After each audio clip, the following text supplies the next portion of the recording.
Hello दोस्तों। तो आज हम लोग पढ़ेंगे संविधान और आज हमारा संविधान का पहला दिन है।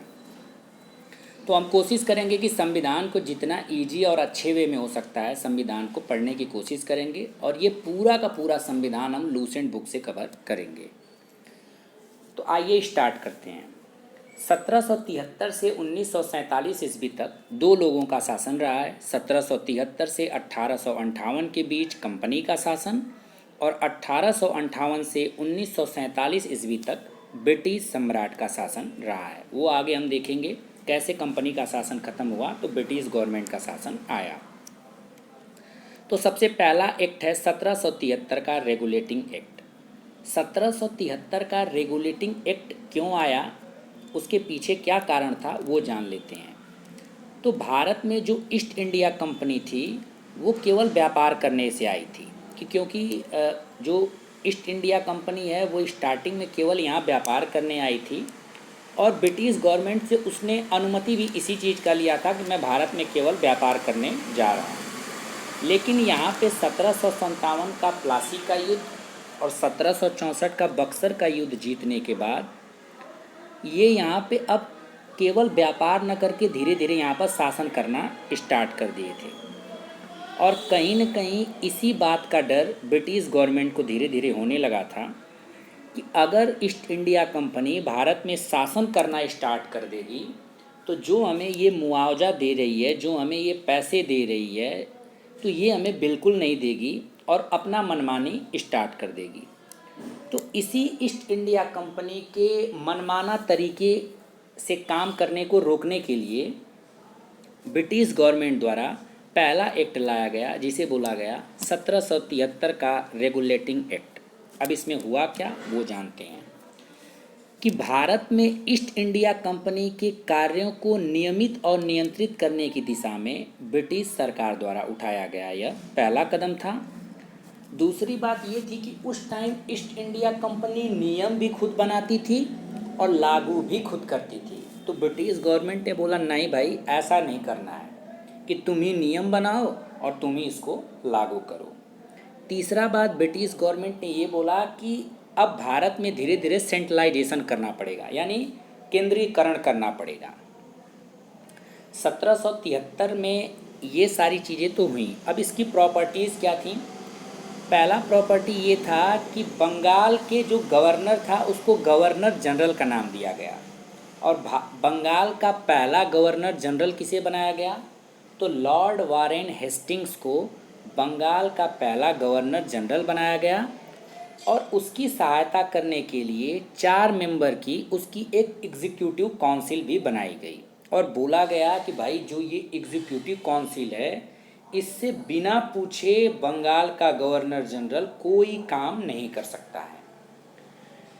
तीसरी बात ये हुआ कि जो बम्बई का अपना एक अलग गवर्नर होता था, मद्रास का अपना एक अलग गवर्नर होता था 1773 के पहले, और बंगाल का अपना एक अलग गवर्नर होता था और ये तीनों आपस में एक दूसरे से इंडिपेंडेंट थे। लेकिन अब बात हम पहले कर चुके हैं कि अब यहाँ पे केंद्रीकरण किया जाएगा, सेंट्रलाइजेशन किया जाएगा। और सेंट्रलाइजेशन का मतलब ही यही होता है कि पूरा का पूरा पावर किसी एक आदमी के हाथों में देना। तो अब यहाँ पे पूरा का पूरा पावर जो है वो बंगाल के गवर्नर जनरल को दिया जाने लगा। तो इस एक्ट में ये बोला गया कि जो बम्बई और मद्रास के गवर्नर हैं वो बंगाल के गवर्नर के अधीन काम करेंगे। मतलब कि जो बम्बई और मद्रास के नियम कानून हैं उसमें अपना हस्तक्षेप अब बंगाल का गवर्नर कर सकता है। चौथी बात ये हुआ कि 1773 के रेगुलेटिंग एक्ट के तहत ही 1774 में एक सुप्रीम कोर्ट का स्थापना हुआ जिसमें एक मुख्य न्यायाधीश और 3 अन्य न्यायाधीश थे। मुख्य न्यायाधीश सर एलिजा इम्पे और 3 अन्य न्यायाधीश चैम्बर्स, लिमेंस्टर और हाइड थे। पांचवा चीज़ ये हुआ कि इसमें बोला गया कि जो कंपनी के कर्मचारी थे वो अपना निजी व्यापार नहीं कर सकते और रिश्वत नहीं ले सकते। 1773 के बाद 1773 के पहले ये कंडीशन थी कि जो कंपनी के कर्मचारी थे ना वो अब धीरे धीरे धीरे धीरे क्या हुआ कि अपने मन का व्यापार करना स्टार्ट कर दिए थे। मतलब अपने मन से ही खुद का व्यापार भी कर लेते थे, रिश्वत भी ले लेते थे राजा महाराजाओं से, एकदम इनकी लाइफ एकदम लग्जरियस जी रहे थे। तो इन सारी चीज़ों पे भी कंट्रोल लगाया गया। और इसी एक्ट के द्वारा कोर्ट ऑफ डायरेक्टर को बनाया गया। ये कोर्ट ऑफ डायरेक्टर क्या होगा, कंपनी की गवर्निंग बॉडी होगी।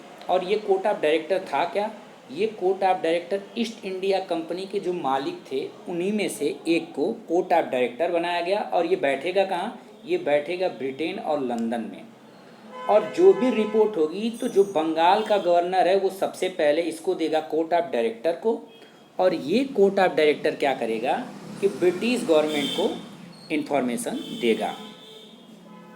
अब बात ये था ना कि जो ईस्ट इंडिया कंपनी थी, ये जब अंग्रेज़ों को भारत में नौकरी देती थी तो एक सिविल सर्वेंट के रूप में नौकरी देती थी।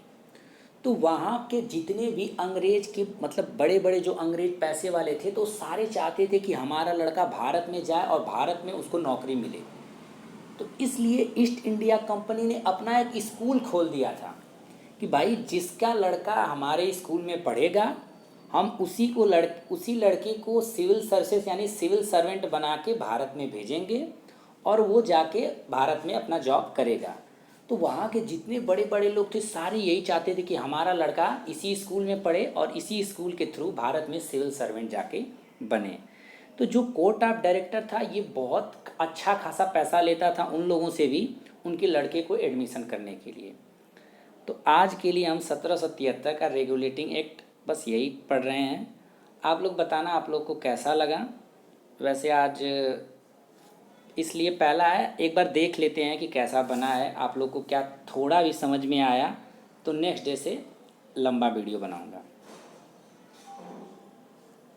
Thank you.